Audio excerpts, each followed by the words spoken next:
السلام عليكم ورحمة الله. أهلا بيكم. هعمل معاكم النهاردة جاتوه شاتوه من الكيكات اللي بعشقها، محببة لقلبي جدا. مهما عملت كيكة هي المحببة ليا، وبطريقة سهلة وبسيطة وغرقانة شوكولاتة. نبتدي مع بعض المقادير. أنا مجهزة كوباية من اللبن، كوباية من السكر، 3/4 زيت. أهم حاجة الزيت يكون طعمه حلو عشان ما يأثرش على الوصفة. وده نص كوباية من الكاكاو، كاكاو غير محلى. ده كاكاو أسباني، في منه الفاتح والغامق. بصراحة أنا النهاردة لقيت الغامق فجبته. هو نفس الطعم بس بيختلف في اللون. خلي بالكم من الكاكاو، من الأنواع نضيفة جدا الكاكاو الأسباني، وبيأثر في طعم الكيكة، بيخليها طعمها حلو قوي قوي. ما تجيبوش أي كاكاو تاني. وزي ما بوريكم كده، ده كيس نسكافيه بطعم البندق. ده مش أساسي في الوصفة بس بيضيف طعم ونكهة في منتهى الجمال. جيبوه لو لقيتوه. طعمه حلو جدا في كيكات، في التورتات. طعمه هايل. انا هحط نصه او كله لو انتي محتاجاه، واربعة وحوالي 3 بيضات. عايزه تحطي بيضه كمان تمام، بس هما 3 كافيين جدا. وكوبايه ونص من الدقيق نخلاه قبل ما ابتدي معاكم الفيديو. وكيس كيك شيف. تمام، دخلتهم مع بعض وجهزتهم. هركن الزيت على جنب. طب ليه هركنه على جنب؟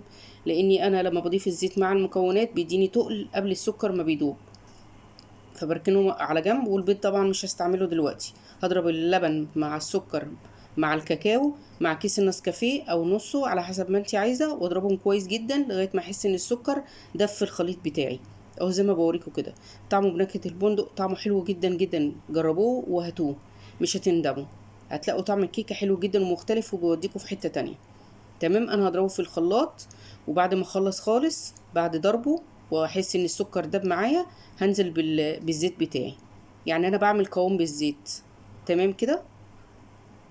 طبعا لازم الكوب المعياري يبقى واحد، يعني هو نفس المعيار. تمام يا حبايب قلبي، زي ما انا بوريكم كده. انا ضربت يمكن بس الاضاءه مش واضحه قوي، ان هو لسه شايفين الخليط سايب ازاي، عشان لسه ما اضفتش الزيت. اول ما بضيف الزيت على طول بيديني تقل وسمك للقوام. تمام، اهو اضيف الزيت وهضربه تاني لمجرد ان هو يتجانس مع بعضه ويديني تقل للخليط. اهو شوفوا، وانا بنزل بيه في قلب الكوبايه. هشيل كوبايه من الخليط بتاعي ده وهقول لكم ليه بعدين. شلت منه حوالي كوبايه، وبقيه الخليط هضيف عليه البيض. ومش مهم خالص ان انا اضيف فانيليا، لان الفانيليا انا بضيفها هو في كاكاو، فالكاكاو بيغطي على ريحه اي زفاره. نزلت بالبيض، وطبعا هرجع تاني اضربه كويس جدا واخليه يتجانس مع بعضه لغايه ما البيض يختفي. كده خلاص ضربته كويس جدا. هنزله بقى في بوله عشان احط بقيه المكونات. هنزله بالسباتيولا كده. هنزل كل الخليط، ما بخليش حاجه في شفشق الخلاط خالص. تمام كده. وبالمضرب السلكي كده هنزل شويه بشويه، وكل ما احس ان الدقيق خلاص تجانس وخلاص داب مع الخليط بتاعي وما بقاش ليه اي اثر، بنزل بشويه بشويه. وكوبايه ونص من الدقيق مناسب جدا للخليط بتاعي ده او للكيكه، وهتطلع هشه وجميله جدا وهشوفه في الاخر.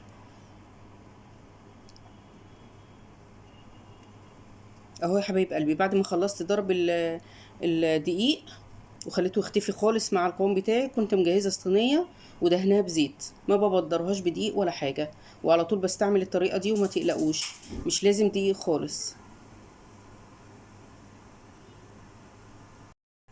الدقيق وبعمله بالفرشه، بعمل الصينيه بالفرشه.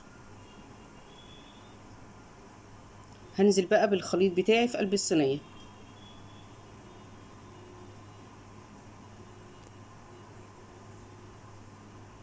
طبعا السلك بيبقى مضرب السلك اسفه بيبقى فيه من الخليط، فبنفضه كده عشان ينزل اللي جواه.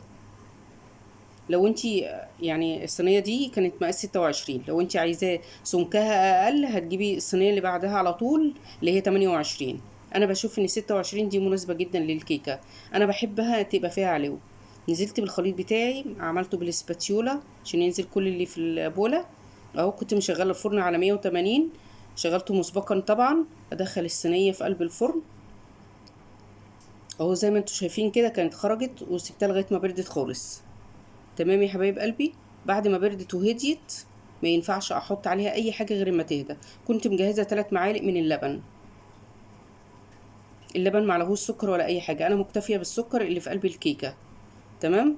طب ليه انا بحط اللبن ده؟ بيدي طراوه للكيكه. جربوا الطريقه دي، حاجه كده في منتهى الجمال.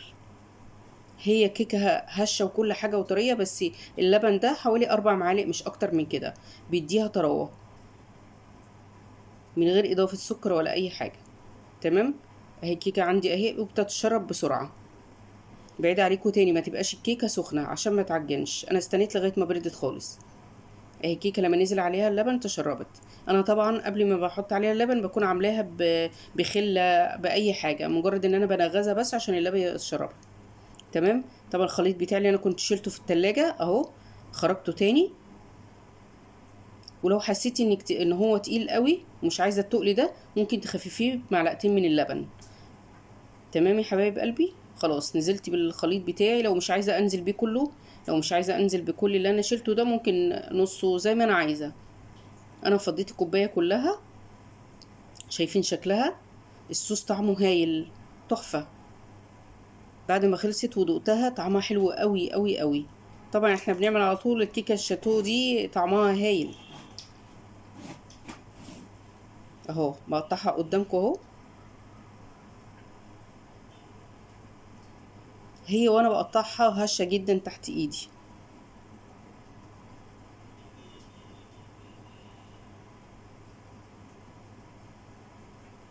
هطلع لكم كمان حته عشان تشوفوا شكلها وعلوها في منتهى الجمال.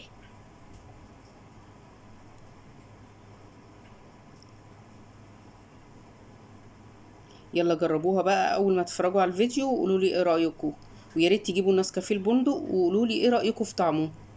طعمه هيفرق جدا وهيودي الكيكه في حته تانية خالص. كتير منا ما يعرفوش. انا بصراحه لما بلاقيه في الماركت مش بلاقيه كتير، بجيب منه، يعني بجيب منه كام واحد كده عشان لما اجي استعمله الاقيه. شايفين علوها قد ايه؟ علوها هايل. هركن كده صينيه على جنب. بصوا من كتر ما هي ناعمه وطريه مش مستحمله ايديا، وبتتفتفت بسرعه. اهو يا حبايب قلبي.